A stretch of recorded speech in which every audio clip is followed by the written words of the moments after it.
एक ऐसे व्यक्तित्व का, एक ऐसे विचार का तिलक जी प्रतिनिधित्व करते थे जिन्हें भारतीय स्वतंत्रता संग्राम को सच अर्थ में भारतीय बनाने में बहुत बड़ा योगदान दिया। कांग्रेस का इतिहास और कांग्रेस के द्वारा चले हुए कार्यक्रमों को जो ध्यान से अध्ययन करेगा उनको मालूम होगा कि सच अर्थ में भारतीय स्वतंत्रता का आंदोलन तिलक महाराज की प्रवेश के बाद ही हुआ। आज उनका स्मृति दिन है।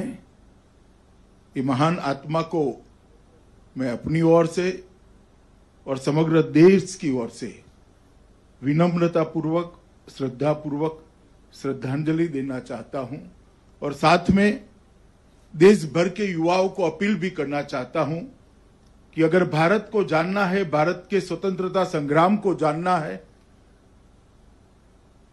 भारत विश्व में अपना रास्ता कैसे प्रशस्त कर सकता है वो समझना है, हमें गरिमामय इतिहास से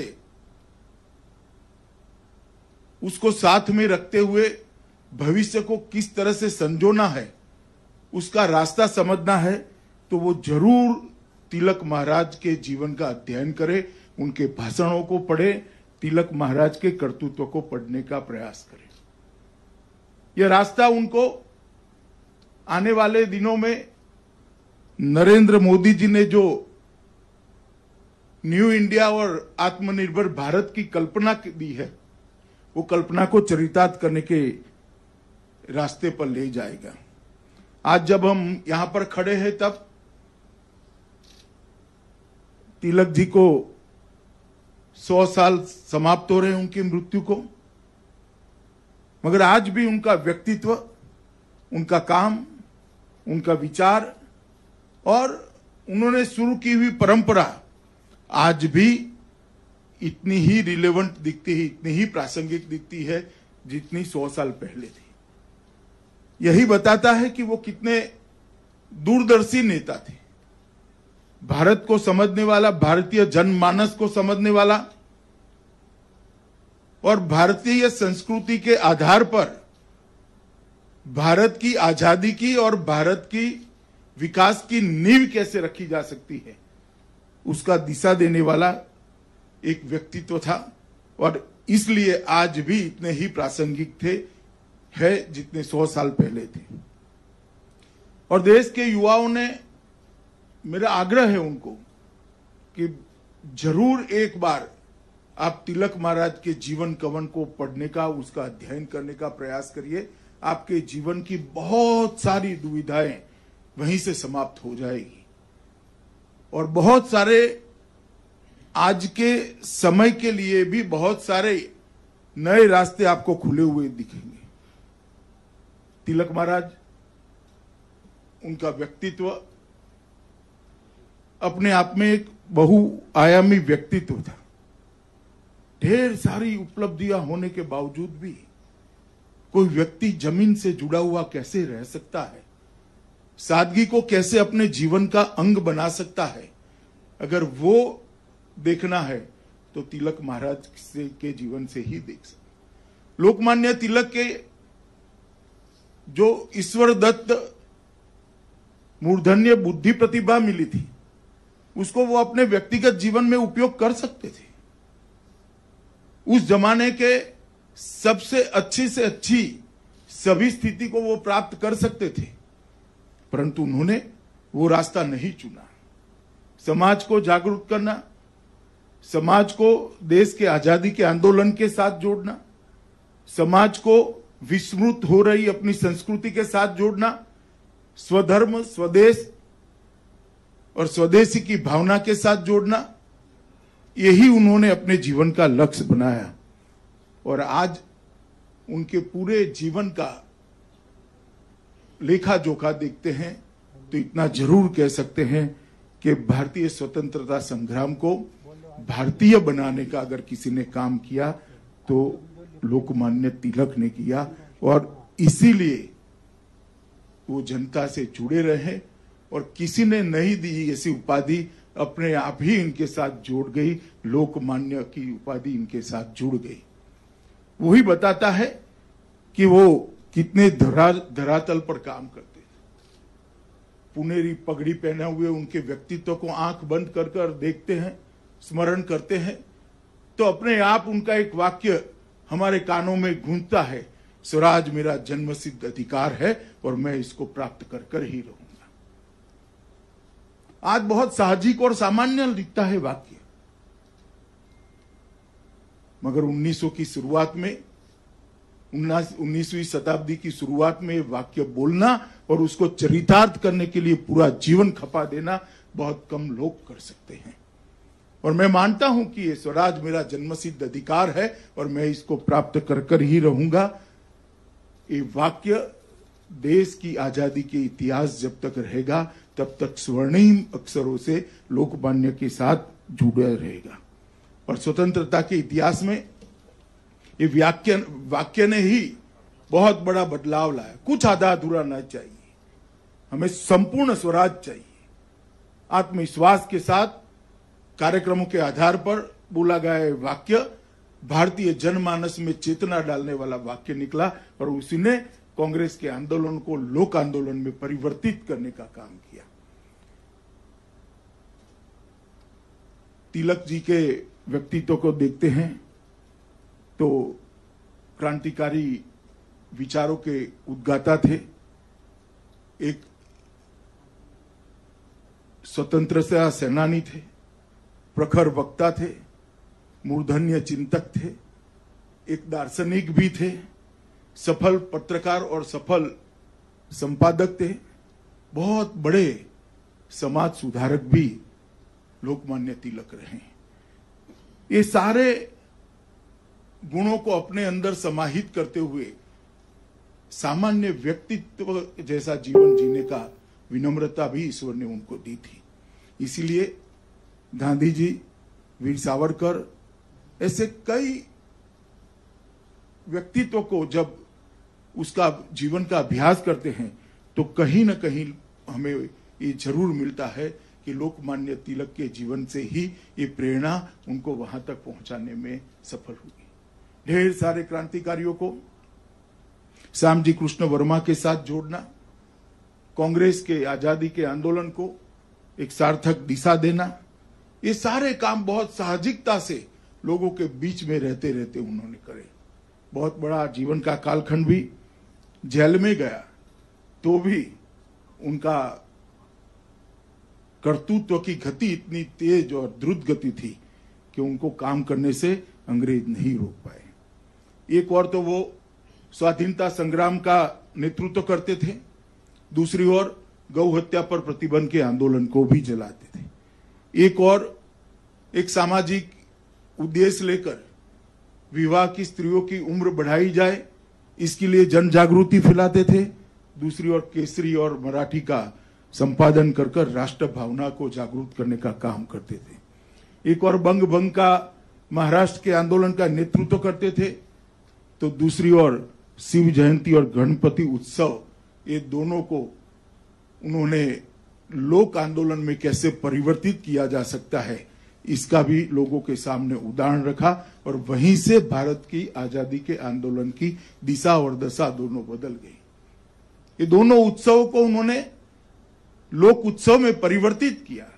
शिवराजी महाराज के स्वराज के संस्कार को, स्वराज के विचार को कुछ बोले बगैर लोगों में पहुंचाने का काम किया और 200 साल बाद भी वो विचार कितना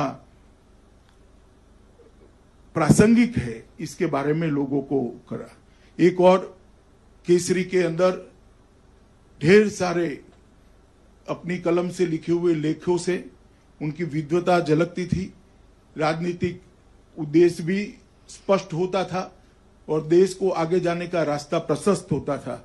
दूसरी ओर गीता रहस्य जेल में लिखकर उन्होंने गीता के कर्म योग को व्याख्यायित करने का पहली बार प्रयास किया। आदिशंकर ने गीता के संन्यास भाव को लोगों के सामने प्रमुखता से रखा था और गीता संन्यास भाव के लिए ही व्याख्यायित थी। लोकमान्य तिलक ने गीता रहस्य गीता की टीका लिखकर उन्होंने गीता के अंदर पड़े हुए कर्मयोग को लोगों के सामने रखने का काम किया और संसार के अंदर काम करने वाले कई लोगों के लिए आज भी ये गीता रहस्य उनके जीवन का मार्ग बनी है। जी, अगर तिलक जी को समझना है तो उनके जीवन का बहुत गहराई से अध्ययन करना पड़ेगा।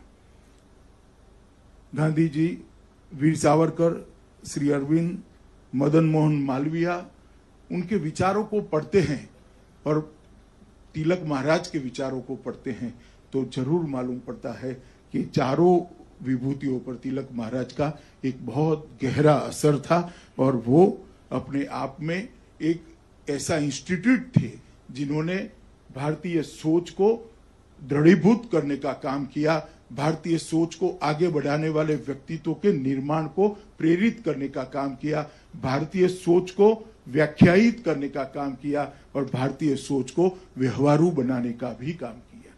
और इसी के कारण पूरा स्वतंत्रता संग्राम भारतीय बना, भारत के लोगों का स्वतंत्रता संग्राम बना।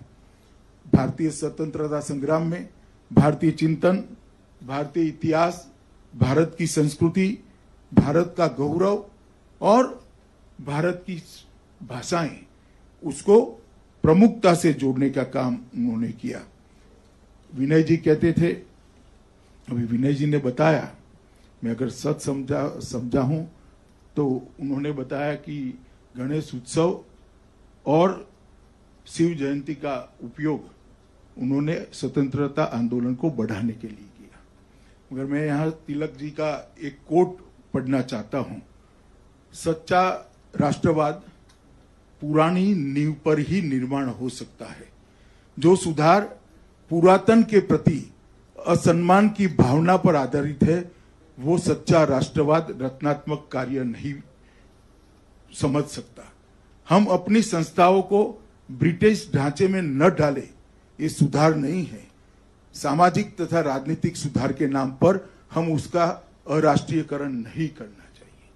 तिलक जी का ये विचार और ये दृष्टिकोण था कि स्वराज का आधार ही हमारी संस्कृति होनी चाहिए, स्वराज का आधार ही हमारी पुरातन उपलब्धियां होनी चाहिए और भविष्य की जो चुनौतियां है उसको पार करने के लिए दुनिया में जो कुछ भी अच्छा है उसको भी स्वीकार करने के खुले मन के साथ हम आगे बढ़े, मगर जो पुरातन है हमारा अच्छा है इसका गौरवगान करना न भूले। उन्होंने इसीलिए देशवासियों में राष्ट्र प्रेम उत्पन्न करने के लिए व्यायामशालाएं, अखाड़े, गौहत्या विरोधी संस्थाएं देश भर में स्थापना की और गणपति उत्सव, गणेश उत्सव और शिवाजी जयंती इसके प्रमुख कारण है, प्रमुख प्रगटीकरण थे।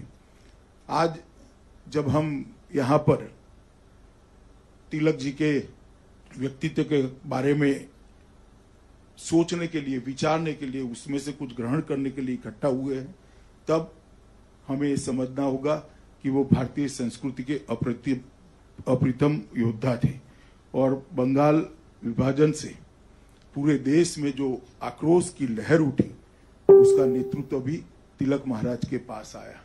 लाल, बाल और पाल की त्रिपुटी ने देश की जनमानस को झंझोड़ कर रख दिया और फिर से उन पर एक ऐसा मुकदमा जड़ा गया जिसके कारण उनको लंबा समय ब्रह्मदेश के अंदर जेल में रहना पड़ा।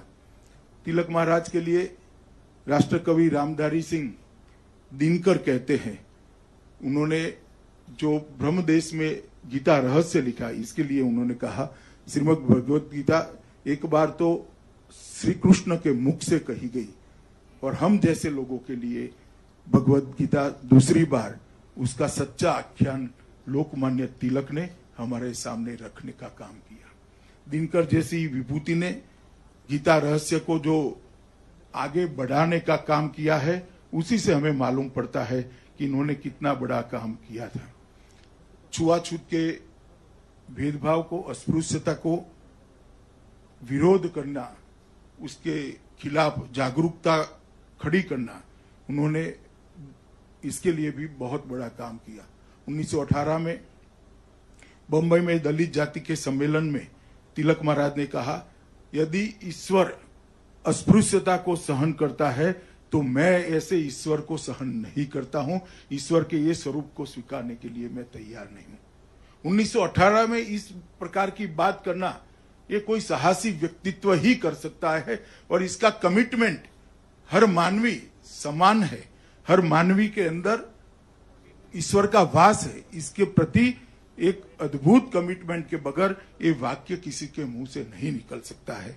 मुझे लगता है तिलक महाराज के इस अपने जीवन के इस व्यक्तित्व के इस पहलू को भी लोगों के सामने नहीं लिया गया। तिलक महाराज के ने शिक्षा के लिए भी ढेर सारा काम किया। महज 25 साल की उम्र में 1880 में न्यू इंग्लिश स्कूल नाम की संस्था बनाई, और भी संस्थाएं उन्होंने इसके लिए बनाने के लिए जीवन भर वो काम करते रहे। 1884 में एक सार्वजनिक सम्मेलन आयोजित किया। उन्होंने शिक्षा की प्राप्ति हेतु दक्षिणी शिक्षा समाज नाम की संस्था भी बनाई, और फर्ग्यूसन कॉलेज, जो बाद में फर्ग्यूसन कॉलेज के नाम से विकसित प्रख्यात हुई, उसकी भी स्थापना में उनका बहुत बड़ा रोल रहा। वो एक प्रकार से अनेक आंदोलनों में मजदूरों को जोड़ने में भी सफल रहे।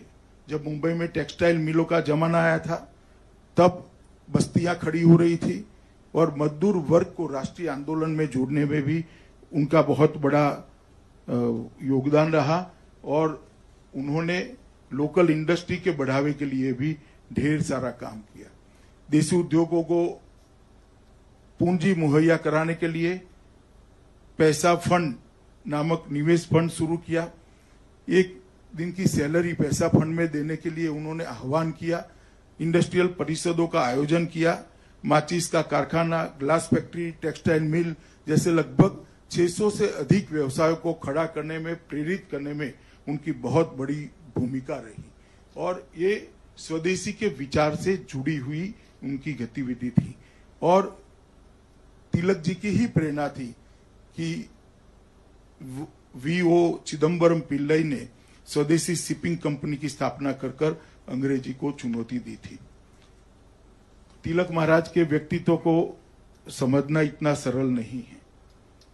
इसके लिए समय भी युवाओं ने निकालना होगा, अध्ययन भी करना होगा, और उनके व्यक्तित्व के हर पहलू की गहराई में जाकर इसमें से तिलक महाराज के जीवन को समझने का प्रयास करना होगा।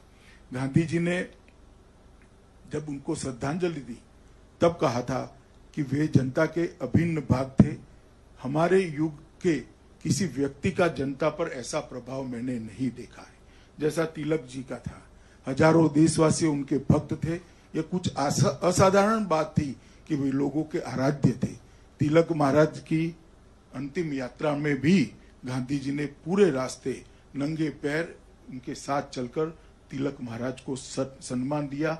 वो गांधी जी की लोकमान्य तिलक के प्रति जो श्रद्धा थी उसको उद्घोषित करते हैं। आज तिलक महाराज के शरीर शांत होने के 100 साल समाप्त हो रहे हैं। हम सब लोग देशवासी आज के परिप्रेक्ष्य में, सांप्रत समय में तिलक के विचारों को फिर से समझे, जरूर पड़े तो उसको पुनः व्याख्यायित भी करें, और आज के सांप्रत समय के समस्याओं के समाधान, ढेर सारे समाधान तिलक के विचार से निकल सकते हैं, ऐसी मेरी श्रद्धा है। और मैं ऐसा मानता हूं कि जब जब स्वतंत्रता आंदोलन का इतिहास लिखा जाएगा, स्वतंत्रता आंदोलन की चर्चा होगी, तो हमारे सामने पुणेरी पगड़ी, सफेद धोती, सफेद कुर्ता, सफेद फटका और हाथ में छड़ी के साथ भारी भरकम मूछ वाला एक प्रभावशाली, एक मजबूत व्यक्तित्व उभर कर आता है और हमें बताता है कि लोकमान्य तिलक ने किस प्रकार से आजादी के आंदोलन को गति दी थी। आने वाले अनेक सालों तक तिलक महाराज के जीवन हम सबको प्रेरणा देता रहेगा। अपने मृत्यु के 100 साल के बाद भी प्रासंगिक रहना, अपनी स्मृति को लोगों के मन में, दिलों में, आत्मा के साथ जुड़े हुए रखना बहुत कठिन होता है। मित्रों, मरण और स्मरण, ये दोनों में एक आधे अक्षर का ही फर्क है। मरण मृत्यु होती है उसको कहती है, और कोई जीवन ऐसा जीता है कि आधा स इसके सामने लग जाता है, और तो मरण के बाद वो लोगों के स्मरण में चिरकाल तक जीता है। मुझे लगता है ये आधा स जोड़ने के लिए पूरा जीवन सिद्धांतों पर चलना पड़ता है, पूरा जीवन पतन लाए बगैर जीना पड़ता है, पूरा जीवन लोगों के लिए जीना पड़ता है, पूरा जीवन देश के लिए जीना पड़ता है, पूरा जीवन संस्कृति के लिए जीना पड़ता है, पूरा जीवन स्वधर्म और स्वदेश के लिए जीना पड़ता है। मुझे लगता है तिलक महाराज ने बहुत परिश्रम कर अपने व्यक्तित्व के बहुआयामी पहलुओं से जोड़ा, और इसी का कारण है कि आज हम उनको स्मरण कर रहे हैं, अनेक सालों तक करते रहेंगे। और मेरा नई पीढ़ी से बहुत विनम्र अनुरोध है, और मैं उनका आह्वान भी करना चाहता हूं कि आप तिलक महाराज को जरूर पढ़िए, बार बार पढ़िए। मेरा अनुभव है जितनी बार पढ़ोगे कुछ न कुछ नया प्राप्त करोगे, जो आपके जीवन को भी ऊंचाई देगा और आपके व्यक्तित्व को भी आकार देने में आपकी मदद करेगा। मैं आज जिस संस्थाओं ने ये एक दिन के पूरे वेबिनार का आयोजन किया है, उनको बहुत बहुत साधुवाद देना चाहता हूं कि आपने आज के दिन ये वेबिनार को आयोजित कर आत्मनिर्भर भारत का नरेंद्र भाई का जो स्वप्न है उसको तिलक महाराज के विचारों के साथ जोड़कर देश की जनता को प्रेरणा देने का एक जो प्रयास किया है वो स्तुत्य है, प्रशंसनीय है। आपने स्वभाषा का जो तिलक महाराज का जो अभियान था, स्वभाषा का तिलक महाराज का जो आग्रह था, कांग्रेस के अधिवेशनों में सब लोग उस वक्त भाषांतर की व्यवस्था न होने के बावजूद भी अपनी अपनी भाषा में बोले, इसका आग्रह वो करते थे।